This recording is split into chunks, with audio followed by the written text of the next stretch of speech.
What is emotional addiction? Well, emotional addiction is often formed at an early age and developed by emotional experiences to the world.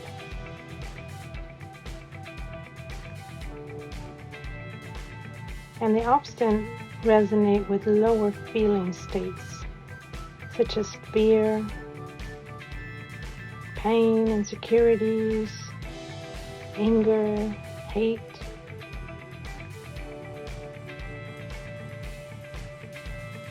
Instead of productive feelings.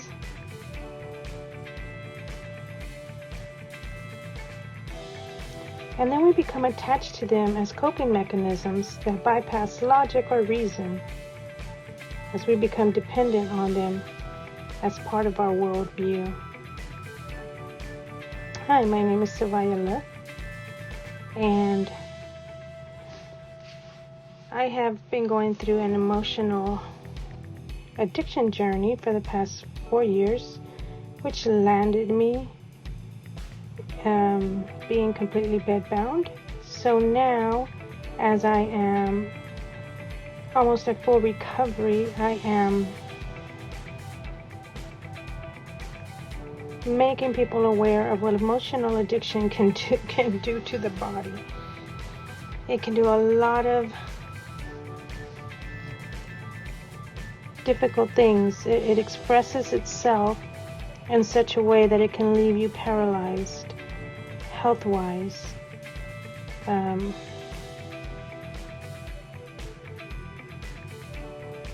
Because many times emotions become addictive,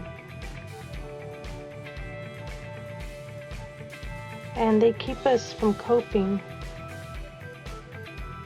in healthy ways.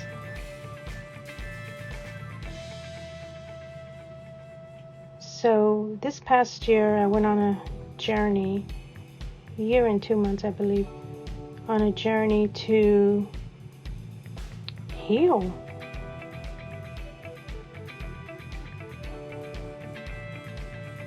This pattern in my life. Because although these feelings are difficult by nature, they become comfortable. And we tend to return to them as our operating system. When feeling stressed, triggered, threatened, when we're going through something really tough in life, and this addictive feelings begins to set off chemical reactions in the brain and the body, very similar to what would be experienced in substances or behaviors. And this creates a dependency on the reward of feelings. So, on the one hand, we become addicted to feeling bad from experiences or difficult relationships that leave us feeling unsafe, unloved, invisible. And although rationally we do not want to feel these emotions, the rush of neurotransmitters, the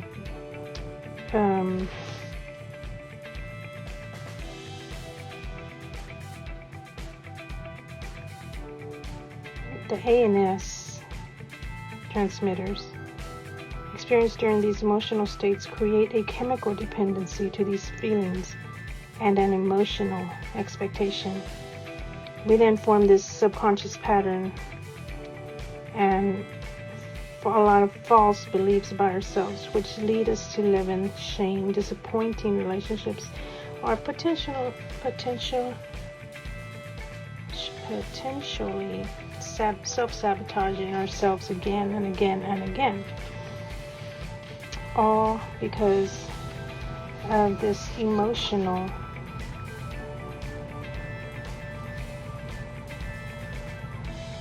addiction. So part of recovering from emotional addiction is practicing how to feel good.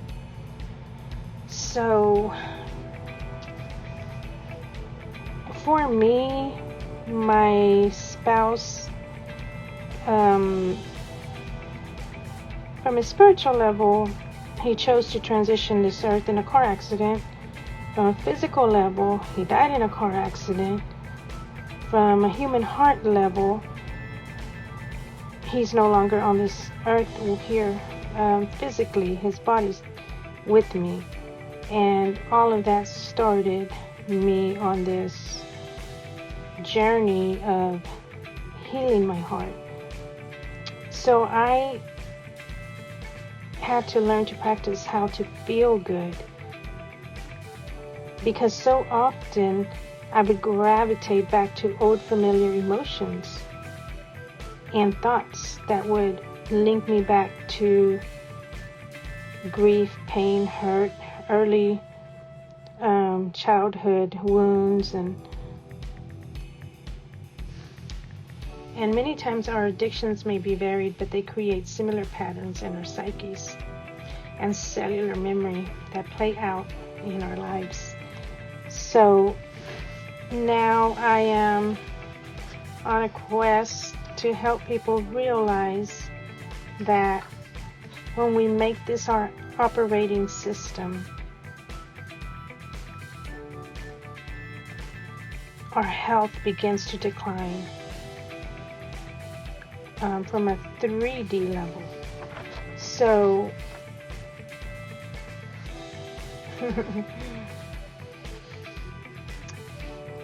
as we begin to get more addicted to these feelings that are not pleasant, we learn to use these feelings as a way to deal with the stress, with the fear. And then the body starts to create cravings for it to protect us from our emotional states. And this is because our minds and our bodies crave the familiar. And it begins to convince us that anything other than this isn't safe. And if you can grasp your mind around that, you can begin to awaken to what this emotional addiction is doing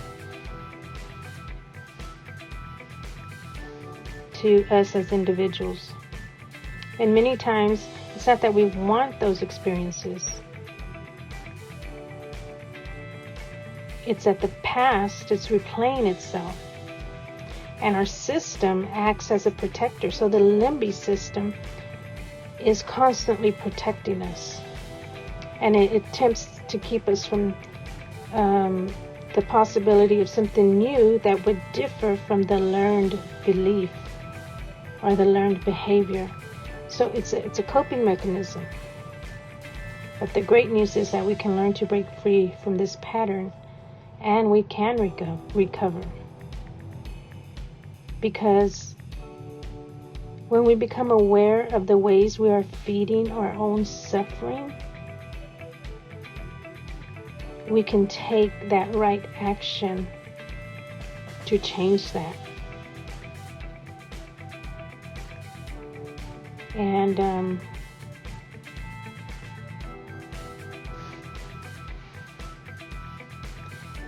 if you continue to not do anything about it, then the body will continue to be the responding energetic parts that continue to create that familiar feeling. So I learned how to retrain my body, my mind, and in order to heal, I needed to retrain my system to feel differently by learning to witness and access the body, to identify my emotional attachments, and to create new beliefs of self-worth, in which I use things such as meditation, and I did a lot of dispensa meditations and a lot of journaling. I took a PTSD course, which helped me immensely. And I began to change my life. I went from being completely bedbound, full-on bedbound, couldn't even lift my head off the pillow, to full-on walking again, during being bedbound, I ended up having my body really broke down, and then I began to heal through a program.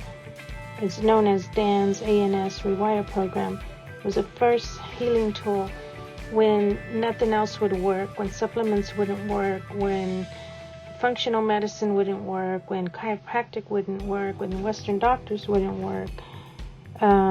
They wouldn't work because my autonomic nervous system, my operating system, was retrained unconsciously by me towards grief and loss and pain and hurt and so much pain from childhood, so much abuse from childhood, and just rose up to meet me and gave me a spiritual journey. So in this particular audio, I just wanted to explain what emotional addiction is and what it can do to us, and why it's important for you to find your way out. Because if you stay in it long term, it begins to imprint these pictures in your mind. And if you've heard Dr. Joe Dispenza before, you know what I'm talking about. And if you haven't, he is an amazing presence on this earth that you might want to go look up his stuff and begin to heal your life. And I used so many tools to heal myself, but it was not until I addressed the emotional pain, the PTSD of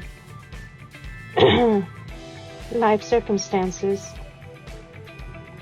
that I was able to take my healing to the next level. When my body was safe enough to feel comfortable, when it was safe enough to feel safe and trust me that I was going to take care of myself and look after myself. And until then, I didn't begin to see big changes in my health. And I remember the first time I was able to cook dinner for my family. And I could barely stand, but I could stand. I could barely cook, but I could cook. And I was so happy. So happy. So I came up with the new term for trauma. And everybody always sees trauma as a negative thing. And I got so attached to that emotional feeling of gratitude at that very moment. And I called it positive trauma. And then I heard later on, I heard someone use the same term. And I was like, oh, so minds do mingle. I learned that from one of my earlier workshops where I went to, where the teacher taught that minds mingle. And of course, if you understand consciousness, you understand that we are all thinking the same thoughts. Every thought you've thought, somebody has already had it. And I was able to bypass toxic positivity and feel everything I needed to feel to heal. And that is what I wish for you. This audio is simply to make you aware. You know, think about your emotional addictions. What is it costing you every time you have a breakdown, and it takes you a long time to come back to balance, to coherence, as Dispenza puts it. So what are your recurring fears? that hold negative attachment to your beliefs or your emotional wellness,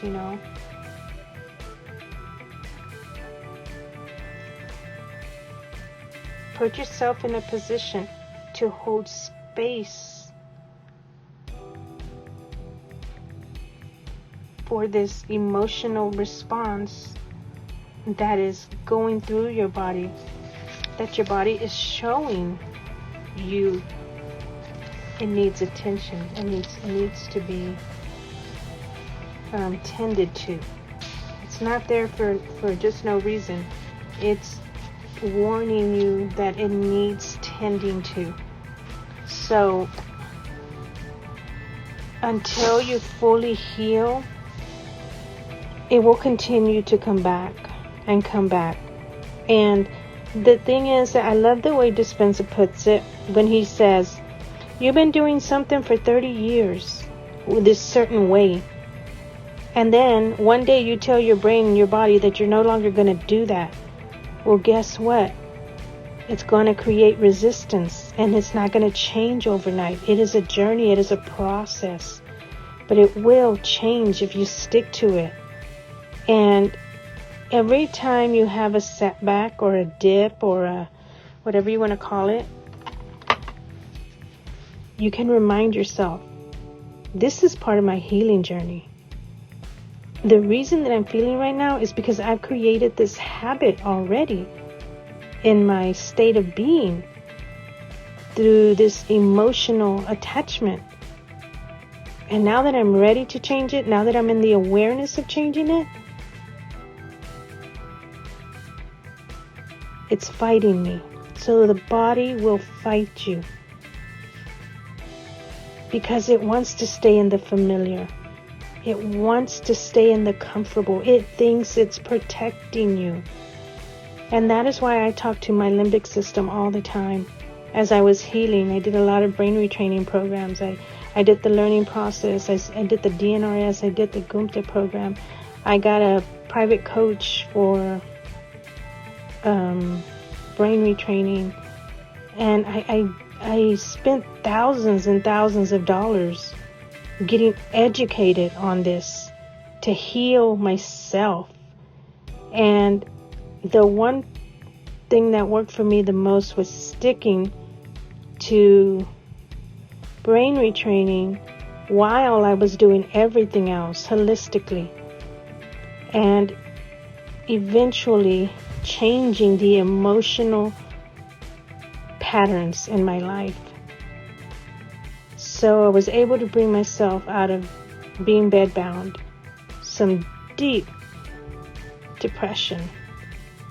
I had to retrain my body, recondition my body all over again. And that's why now it's taken me time to heal, because I'm in the reconditioning phase. When you haven't used your muscles, your body has been laying down for a few years. It's like you have to recover from that. But the body is very smart, and it knows what to do. You just have to get out of the way and allow it to do it. And I would do brain retraining. I still do. I would do brain retraining every morning, every night, every mid-evening. Now it's just part of my life, and I do it with everything because I want to be fully recovered. I see myself fully recovered already. And I made the mistake of not knowing that grief could take me down so low. And I'm so glad that I found my way through it. And I found my way through it with a lot of support. I ended up getting one program after another. When Western medicine wouldn't work, when all the other stuff wouldn't work, I had to take responsibility for what I had unconsciously created. Because if I could not admit that I created it, I could not admit that I had the power to uncreate it. If I did this, then I can do the opposite. And I did, and I am. And I wish you well on your journey. of this emotional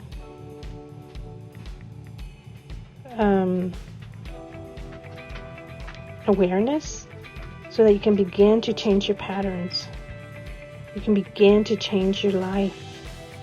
So you can begin to change your health, your circumstances. Enjoy and kindness. Have a nice day.